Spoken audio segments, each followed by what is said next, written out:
In 1998, Admiral James Loy became the commandant of the U.S. Coast Guard, and for the 200 plus years of its Coast Guard of its history, the Coast Guard had not been a particularly strategic organization, in the sense that it had not been forward-looking, it had not been particularly long-term in its vision. It was very responsive, reactive, even, and that's in part because of its mandate, its missions. It has 11 different missions that are mandated by Congress. It's also called upon when hurricanes hit or oil rigs blow up to manage emergency response and so on and so forth.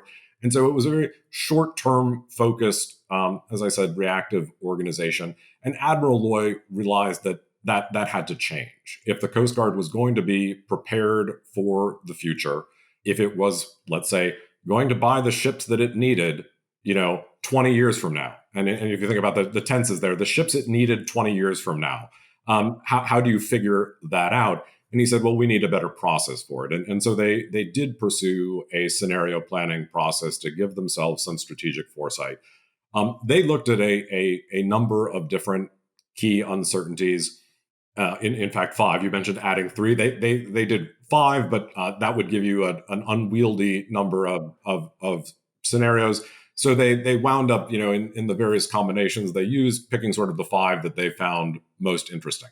And although scenarios are not meant to be predictive, it is sort of interesting when they do envision something that happens. One of them did, and this was in 1998-99, envisioned terrorist attacks on the U.S. homeland, in a way that we had not experienced before. The Coast Guard then looked at those 5 scenarios that they came up with, and they said, well, what would we want to do to face any one of those? If any of them manifested, what would we want to have done? And they came up with 10, what they called robust strategies, which I alluded to earlier. And some of these were very straightforward, and you think they're even just completely obvious. Like, we ought to have a more flexible human resources system because we don't know what we're going to need in the future. And of course, that seems like very obvious, but do organizations always do the obvious thing? No, of course they don't. Sometimes it needs to be surfaced and socialized. And a number of the things that this exercise did surface and socialize in the Coast Guard, one of them was we ought to have a single commander in charge of every port. So the Coast Guard is responsible for U.S. ports. As of 1998, in most U.S. ports, there were 3 captains, 3 06 level officers responsible for running each port. So if something happened, there had to be coordination among 3 people. In an emergency, that's not exactly what you want to have happen. There was also a lack of what they call maritime domain awareness, whereas, you think of an air traffic controller knowing what planes are in the air at any given moment, you would think that we would have the equivalent for the water. We did not. So they said, oh, well, they came up with these 10 strategies. They said we ought to pursue all these things. They put it in a nice glossy report. They published it, and then they put it on a shelf, which is often what happens, in organizations and certainly in government. And then, a couple years later, 9/11 hit.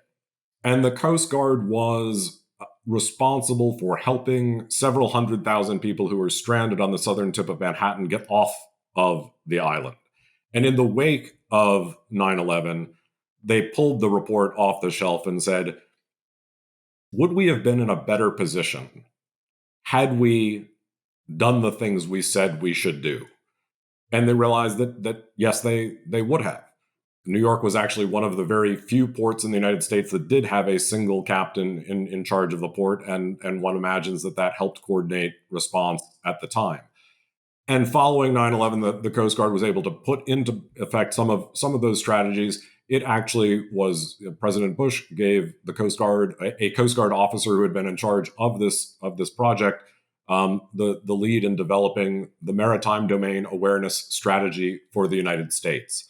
And so what you could see is that they had managed to do, this is an unwieldy phrase, but some sort of, cognitive advance work, some thinking ahead of time, so that when the thing happened that nobody wanted to have happen, they weren't caught like the deer in the headlights. They had actually done the thinking ahead of time that enabled them to move forward more quickly, more adroitly, and it served them enormously well.